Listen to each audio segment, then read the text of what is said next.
Ne kërkojmë që Mitrovica të shkojë menjëherë në rivotim, sepse janë disa qendra të mëdha në cilat janë vërejtur pa rregullsi. Ndërkaq në shkollën Migjeni është gjetur një flet votim që i përkiste një klase tjetër dhe ishte vendosur në një klasë tjetër. Partia Demokratike e Kosovës vlerëson se integriteti i procesit zgjedhor në Mitrovicë është cënuar rënd. Vota është e shenjtë, demokracia jonë është e shtrejtë dhe PDK do ta mbrojë deri në fund vullnetin e qytetarëve të Mitrovicës dhe integritetin e procesit zgjedhor në Republikën e Kosovës. Është gjetur një flet votim që i përkiste qendrës së votimit në Universitetin Isa Boletin. Në një klasë tjetër në shkollën Abdullah Shabani është gjetur një flet votim që i përkiste qendrës së votimit në shkollën Migjeni. Ndërkaq në shkollën Migjeni është gjetur një flet votim që i përkiste një klase tjetër dhe ishte vendosur në një klasë tjetër. Pra, në ashtë kuti se janë numëruar deri tani në Mitrovicë, është vërejtur se ka flet votime të shumta që janë bartur nga një klasë në klasën tjetër dhe nga një shkollë në shkollën tjetër. Gjitha këto dyshime shtohen kur ne shohim që Mitrovica është vetmja komunë në Kosovë ku dalja në votime, pra pjesëmarrja e qytetarëve është më e madhe sesa në balotash sesa në raundin e parë. Nderuar përfaqësues mediave, ju dini që në vitin 2011 Mitrovica ka shkuar në rivotim për shkak të dështimit të baterive, si rrjedhoj e dështimit të KQZ-s për të garantuar procesin e rregullt. Këtë herë dështimi i KQZ-s është edhe më i madh, më serioz dhe absolutisht ndikues në procesin zgjedhor dhe në rezultatin e këtij procesi. Të gjitha këto janë shkelje të qarta të ligjit për zgjedhjet e përgjithshme në Republikën e Kosovës dhe rregullave të KQZ-s dhe ngren dyshime të bazuara për lëndim të procesit zgjedhor dhe për aktivizim të trashëguar treni bullgar, që është një mekanizëm që mundson manipulimin dhe blerjen e votës.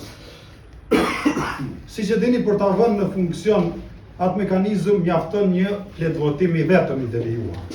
Në këtë rast ka disa flet votime që janë gjendur në vendin që nuk do duhej të ishin. Partia Demokratike e Kosovës, përveç denoncimeve të bëra dhe dorëzimeve të fakteve pranë organeve të rendit dhe drejtësisë, sot do të dorëzoj kërkesë në ankesë, do dorëzoj ankesë në panelin zgjedhor për ankesa dhe për ashtresa, të cilit do t'ja bashkangjes të gjitha provat relevante nga ky manipulim, deklaratat e komisionerëve të Partisë Demokratike të Kosovës, dhe me këtë rast kërkojmë që pashtu kamerat që ndodhen në klasa të administrohen si prova edhe pranë prokurorisë së shtetit. Partia Demokratike e Kosovës vlerëson se integriteti i procesit zgjedhor në Mitrovicë është cënuar rënd. Janë shkelur ligji për zgjedhjet në Republikën e Kosovës dhe standardet e njohura të Komisionit të Venecias për një proces të drejtë dhe të lirë. Në këto kushte, nderuar gazetarë, më lejoni të paraqes kërkesat e Partisë Demokratike të Kosovës. Ne kërkojmë që Mitrovica të shkojë menjëherë në rivotim, sepse janë disa qendra të mëdha në cilat janë vërejtur pa rregullsi. Kërkesa jonë për rivotim në Mitrovicë do të paraqitet edhe si ankesë pranë panelit zgjedhor për ankesa dhe për ashtresa menjëherë pas kësaj konference. Sepse vetëm një proces i drejtë dhe i pastër mund të garantojë legitimitetin e rezultatit zgjedhor dhe besimin e qytetarëve të Kosovës në këtë proces dhe në demokracinë në Kosovë. Partia Demokratike e Kosovës siguron qytetarët e Kosovës se do të ndjek çdo rrugë ligjore dhe institucionale për të garantuar që e vërteta e plot të dalë në dritë dhe çdo aktor që ka marrë pjesë në këtë manipulim dhe prishje procesit të japë përgjegjësi para organeve të shtetit të Kosovës. Vota është e shenjtë, demokracia jonë është e shtrejtë dhe PDK do ta mbrojë deri në fund vullnetin e qytetarëve të Mitrovicës dhe integritetin e procesit zgjedhor në Republikën e Kosovës. Ju e dini që Kosova ka qenë model për organizimin e zgjedhjeve për shumë vite me radhë dhe nuk ka pasur asnjë paragjysim.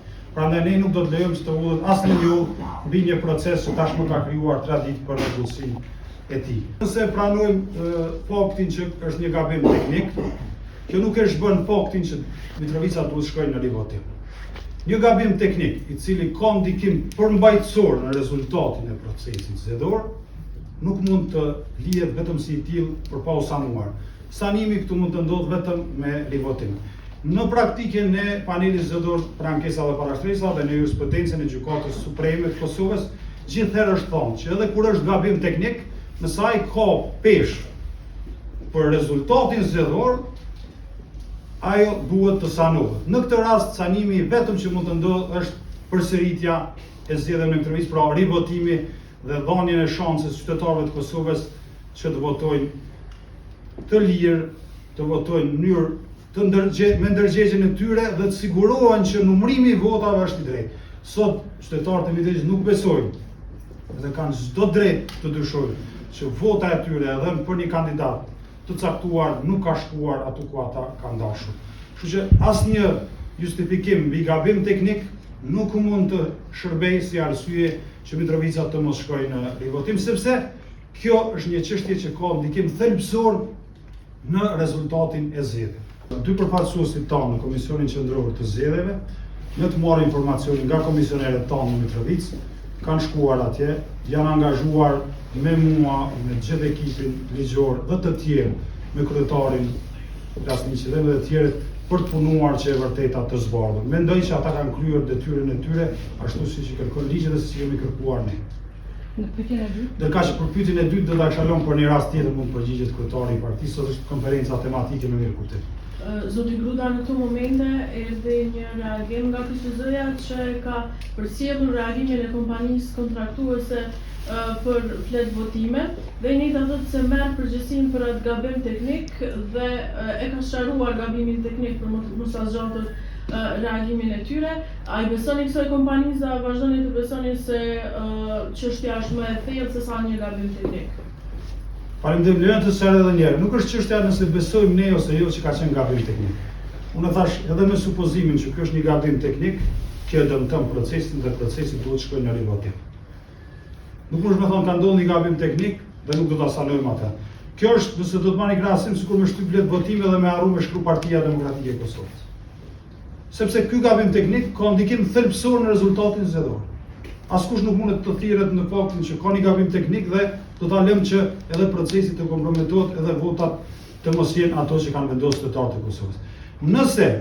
Nëse KQZ-ja, PZAP-ja, çdo organ i shtetit vendos të i besoj kompanisë që ka qenë gabim teknik, ka veç një rrugë të ketë rivotim dhe të shtyp kompania fletvotimet e reja. Vetëm kështu mund të restaurohet ky proces. Asnjë justifikim tjetër nuk e përmirëson shkeljen që kanë dhënë. Për rastin e Gjakovës ne nuk kemi parë në procedurë, ne nuk kemi në garë në balotazh, kështu që kjo çështje i takon të adresojnë subjektet politike që janë pjesë e garës, nëse kanë dyshime të tilla. Për sa i përket ka pasur të tjera, ne kemi raportime nga komisionerët që pashtu janë gjetur fletvotime të pavullosura, por ato do t'i vërtetojmë procedurë dhe sot gjatë ditës do t'i paraqesim në ankesën tonë pranë PZAP-s. Shikoni për sa i takon urimit që i ka bërë kryetari Hamza dhe kandidati për kryetar Arian Tahiri, ajo është një standard demokratik që në PDK është i pakontestueshëm. Ne urojmë dhe pranojmë rezultatin e zgjedhjeve kur ai është i drejtë. Ky urim është bërë në këtë kontekst, duke besuar që procesi është i drejtë. Në momentin që kemi marrë ne fakte të dukshme për manipulim, urimi nuk e zaventson provën. Të prova. Dhe këto prova do të përdoren pranë organeve të KQZ-s, këtë rast PZAP-s dhe pranë prokurorisë, të cilën ne dje i kemi kërkuar që dalin vendin në gjallës. Pra hetimi është nisur nga denoncimi i lajmi që kemi marrë nga komisionerët dhe denoncimi i degës Partisë Demokratike të Kosovës në Mitrovic. PDK-ja do të shkojë deri në fund kësaj betejë ligjore, edhe unë këto jam për të siguruar çdo votues në Mitrovic, çdo antar të PDK-s kudo në Kosovë që është shqetësuar me drejt, se PDK-ja ka forcën e nevojshme dhe ka faktet në dorë për me çu këtë proces deri në fund dhe e vërteta me u zbardh. Askush nuk mundet me cënu procesin zgjedhor në Kosovë pa vërtetuar, ne do të ndjekim çdo instancë përfshi Gjykatën Supreme dhe çdo mekanizëm tjetër.